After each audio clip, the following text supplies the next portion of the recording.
증권사 애널리스트가 쓴 판타지 소설에 가까운 그 리포트를 근거로 해서 야, 이 회사가 앞으로 이렇게 커질 수 있다 그러면서 막 10년 후에 일이 뭐 당장 1, 2년 후에 벌어질 것처럼 예, 그런 감각으로 투자한다? 그건 투자의 시간 지평상이요. 예, 합리적이지 않습니다. 당장은 뭐 흥분해서 또 이거 와 대단하다라고 하는 뻔뻔질에 의해서 투자할 수 있죠. 투자한 다음에는요.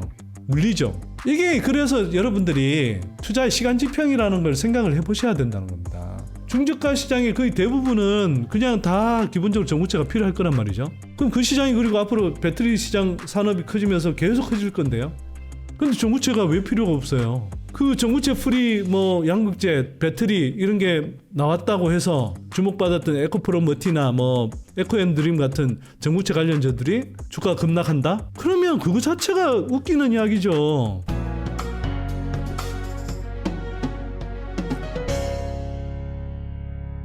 예, 미리 결론을 말씀드리면 전구체 배터리 나온다고 해서 전해액 없어지지 않고요. 무전구체 배터리 나온다고 해서 전구체 시장 사라지지 않습니다. 여기서 제가 이제 좀 말씀드리고 싶은 건 투자의 시간 지평이에요. 투자의 시간 지평은 뭐냐? 여러분들이 계속 산업의 흐름을 따라가고 또 기업들을 분석해서 모니터하다 보면 아, 이 회사가 언제쯤 실적이 좋아지겠구나. 그리고 실적이 좋아져서 언제까지 고성장하고 언제쯤 되면 그 실적 성장이 좀 둔화되는 구간으로 들어가겠구나. 뭐 이런 것들을 한번 좀 생각해 볼 수 있죠. 물론 그거는 그 회사가 성장해가고 계속 모니터해가는 과정에서 그 판단을 거듭거듭 이제 계속 수정은 해가야 되지만 처음에 어쨌거나 여러분들이 판단할 때 그런 판단을 해보실 수가 있는 거죠. 제가 예를 들면 2차전지 섹터 투자와 관련해서도 계속 26년 적어도 26년 빅뱅 폭발까지는 투자해보라 라고 이야기하는 건 뭡니까? 그게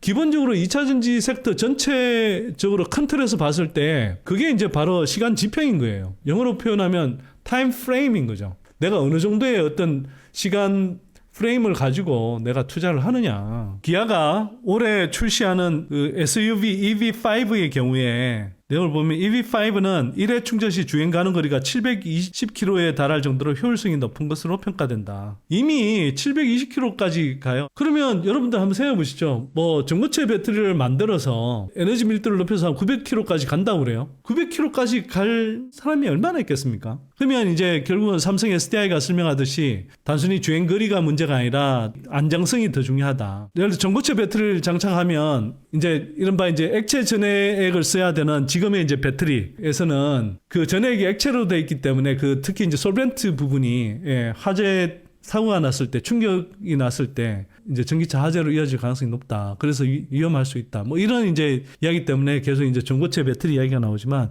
전고체도 열폭주 현상에서 완전히 자유롭지가 않아요. 그 사람들이 걱정하는 건 그거잖아요. 혹시라도 화재가 나면 인명사고로 이어질까봐 이런 거잖아요. 이제 지난해 상장했죠. 그 나노팀이라는 회사가 만드는 것처럼 그냥 방열, 방염 소재 이런 것들을 좋은 것들을 그냥 배터리 팩 위에 깔아서 그 시간을 빠져나올 수 있는 시간을 충분히 벌 수 있는 화재가 나고 나서 빠져나올 수 있는 예를 들어서 5분이 아니라 30분 이상 이렇게 버틸 수 있는 그런 시간을 벌어주면 되거든요. 그리고 배터리 매니지먼트 시스템을 통해서 그걸 더 스마트하게 만들어서 이상이 발견되면 이상 시그널을 빨리 캐치해서 그 화재가 발생하기 전에 사람들이 충분히 피할 수 있는 그걸 대비할 수 있는 쪽에 조금 더 투자를 하고 하는 게 훨씬 그러니까 쉽게 말해서 가성비 좋은 해결책인 거죠. 굳이 그래서 전고체가 필요할까? 저는 솔직히 의문입니다. 뭐 한 3, 4억 정도 되는 차에는 탑재할 수 있겠죠. 일반적인 그냥 고급차 정도까지도 굳이 그렇게까지 필요할까? 에너지 밀도 높은 뭐 하이니켈계 배터리 그 다음에는 방열 방염 소재 잘 깔고 첨단 BMS 이렇게 잘 장착해서 문제 해결하면 되는 거죠. 그러니까 전기차 가격이 훨씬 쌀 거 아닙니까? 삼성 SDI가 27년에 양산한다고 그러고 저 LG엔솔이 29년 뭐 SK온이 30년을 이제 타깃으로 하는데 뭐 가장 빠른 삼성 SDI의 경우에도 인터 배터리에서 설명한 내용을 보면 27년에 양산했을 때 단가를 어느 정도로 맞추고 그렇게 해서 그 단가를 맞출 수 있는 소재들은 어떤 걸 써서 어떤 스펙, 에너지 밀도는 어느 정도 되고 등등 하는 그런 스펙의 전고체 배터리를 어떤 가격대에 생산할 수 있을지 그렇게 했을 때 그 어느 정도의 매출을 올릴 수 있는 시장이 형성될 수 있을지에 대해서 설명을 못해요. 저는 사실 못하는 게 당연하다고 생각합니다. 기대 또는 희망사항은 있을지 모르겠지만 좀 근거 있는 설명을 하기는 저는 좀 힘들지 않을까 싶고요. 설사 시작된다 하더라도 그 배터리 시장에 아주 작은 포션으로 시작할 가능성이 높고, 예, 저는 전고체 배터리가 진짜 나중에 뭐 정말 확대된다 하더라도 전체 배터리 시장의 10%를 넘어서기 힘들다고 생각합니다. 대략 한 3%에서 5% 정도의 시장을 점유하는 수준으로 성장하지 않을까. 그것도 어쨌거나 배터리 산업이 계속 커지면 3에서 5% 시장도 적지는 않은 거니까요. 그리고 어쨌거나 그 상당히 고가의 시장이 형성되니까 뭐 예를 들어 거기에서 앞서가는 회사 입장에서 보면 상당한 매출과 이익을 어느 정도는 기록할 수 있을지 모르겠지만, 그렇다고 해서 정말 뭐 배터리 그 시장의 판도를 뭐 일순간에 바꾸는 그런 배터리로 등장하기는 저는 어렵다고 생각합니다.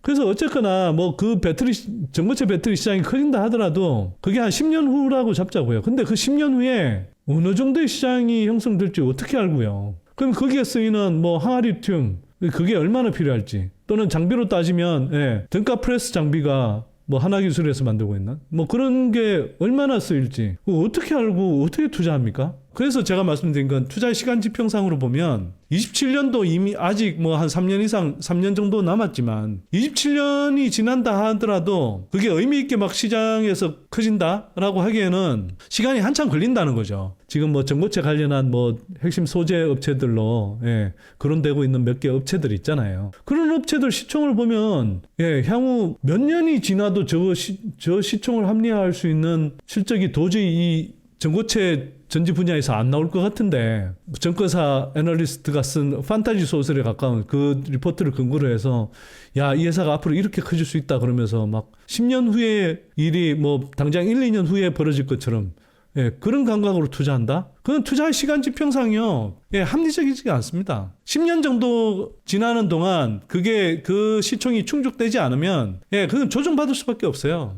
그러니까 띄우는 그 증권가 애널들 리포트 믿고 들어간 사람들은 계속 물린 거 아닙니까? 뭐 그게 투자의 시간 지평을 제대로 생각을 못 해봐서 그런 거예요. 이 회사의 어떤 지금 받고 있는 시장 가치 대비해서 그 주가를 끌어올릴 수 있는 수준의 실적이 언제 발생할 것인가, 언제쯤 발생할 수 있나, 이걸 안 따져봐서 그래요. 당장은 뭐 흥분해서 또 이거 와 대단하다라고 하는 뻔뻔질에 의해서 투자할 수 있죠. 투자한 다음에는요 물리죠. 이게 그래서 여러분들이 투자의 시간 지평이라는 걸 생각을 해보셔야 된다는 겁니다. 그럼 전고체 배터리가 나온다고 해서 지금 전고체 수혜주라고 하는 그런 업체들의 그 시총을 합리화할 수 있는 수준의 실적이 나오기까지는 시간이 한참 걸려요.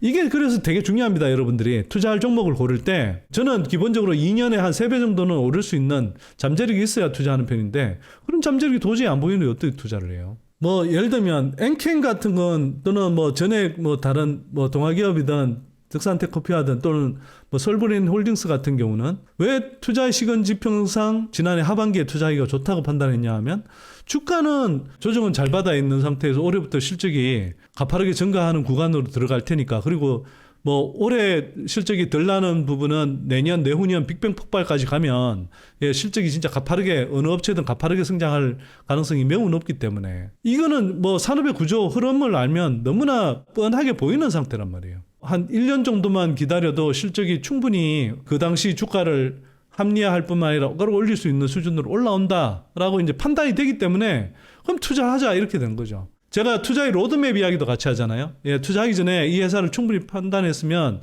뭐 어떤 회사를 2년 정도 투자하면 충분히 주가 상승 여력이 뭐 3배, 4배, 5배 될 수 있다. 이런 식의 판단을 해볼 수 있죠. SM랩이 만드는 즉 금양에 채택된 그 4695 배터리는 전구체 없는 배터리를 만들겠다고 하는 거지만 울트라 하이니켈 배터리인 거잖아요. 단결적 양극재로 사용해서. 근데 거꾸로 에코프로에서도 지금 전구체 프리, 전구체가 없는 LFP 양극재를 만든다라고 이제 기사가 나와 있습니다. 에코프로가 전구체를 사용하지 않은 리튬 이산철 양극재 양산을 추진한다. 양극재 원가의 60% 이상을 차지하는 전구체 공장을 건너뛰려는 시도로 비용 절감과 중산 소재 의존도 완화가 기대된다. 당연히 전구체가 없으면 그 IRA 그 수혜를 누리기가 쉽겠죠. 전구체 프리 방식은 전구체를 따로 만들지 않고 원재료와 리튬을 동시에 넣고 소성하는 방법으로 만들어진다. 에코프로 외에도 캐나다 나노원, 에코프로도 만들겠다는 거죠. 그래서 IRA 대응에도 효과적이다. 거의 대부분이 중국산인 전구체를 사용하지 않는 배터리를 개발하면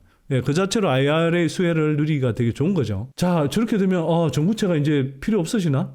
그러니까 이것도 똑같이 한번 생각해 보시자는 거죠. 전구체가 나오더라도 그게 시간이 한참 걸리고 나온다 하더라도 그게 시장을 얼마나 차지할지 모르고 만약 차지한다 하더라도 상당 부분 차지한다 하더라도 그게 시간이 상당 부분 뭐 10년, 20년 걸릴 거란 말이에요. 그럼 그 사이에 그러면 액체 전해액들은 액체 전해질 업체들은 다 망하나? 엔캐 같은 회사들은 다 망하나? 아니죠. 오히려 배터리 시장이 성장하면서 계속 그 10년, 15년 이상은 아무 문제 없이 계속 성장을 이룰 거란 말이에요. 그럼 여러분들이 시간 지평상으로 볼 때 2, 3년 이상 중장기적인 호흡으로 보라 이렇게 이야기하는데 2, 3년 동안 충분히 성장하는 게 확인이 되고 그러면 그 이후에는 성장을 하는 건 덤으로 생각하면 되죠. 엔캔 같은 경우도 25년, 26년까지 기본적으로 추정을 하지만 그 성장이 그러면 26년에서 멈추냐? 그게 아니에요. 회사 측 설명은 이건 너무 원대해서 사실은 어찌 보면 약간 저 믿어도 되나 싶은 생각이 들 정도로 너무 원대한데 30년 가면 30조 매출을 올리겠다는 거잖아요.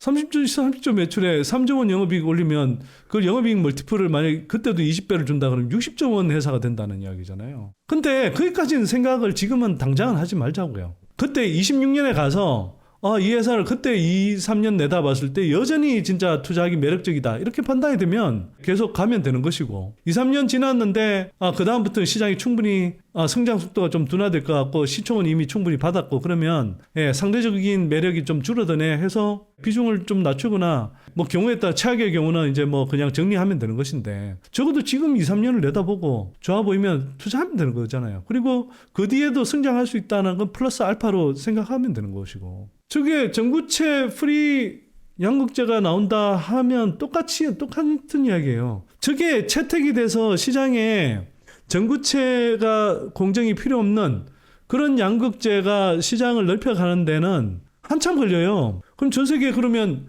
배터리 시장 계속 커지고 양극재 시장 규모도 계속 커지는데 근데 그것 때문에 그러면 전구체를 다 사용 안 합니까? 에코프로가 저렇게 전구체 프리 LFP 양극재를 만든다고 해서 그러면 향후 10년, 20년 동안 다 전구체를 포함한 그런 배터리 특히 뭐 미드니켈 이런 것들을 한번 생각해 보세요. 미드니켈 쪽은 기본적으로 전구체를 사용해야 된단 말이에요. 대부분의 지금 배터리 스펙들이 다 전구체가 필요해요. 전구체 프리로 만들려고 그러면 조지필 교수님 설명대로 울트라 하이니켈 뭐 90% 이상 최소 90% 이상의 울트라 하이니켈이 돼야 전구체 없는 공정을 시도해 볼 수 있다는 거 아닙니까? 중저가 시장의 거의 대부분은 그냥 다 기본적으로 전구체가 필요할 거란 말이죠. 그럼 그 시장이 그리고 앞으로 배터리 시장 산업이 커지면서 계속 커질 건데요. 근데 전구체가 왜 필요가 없어요? 또는 뭐 다른 업체들이 따라야 해서 뭐 전구체 프리가 한 30% 차지한다고 칩시다. 그래도 70%의 시장이 남아있고 그게 점진적으로 10년, 20년 후에 그렇게 펼쳐질 거란 말이에요. 그 전구체 프리 뭐 양극재, 배터리 이런 게 나왔다고 해서 주목받았던 에코프로 머티나 뭐 에코앤드림 같은 전구체 관련주들이 주가가 급락한다? 그러면 그거 자체가 웃기는 이야기죠. 제가 다시 한번 강조하지만 투자의 시간 지평을 좀 생각하시라는 겁니다.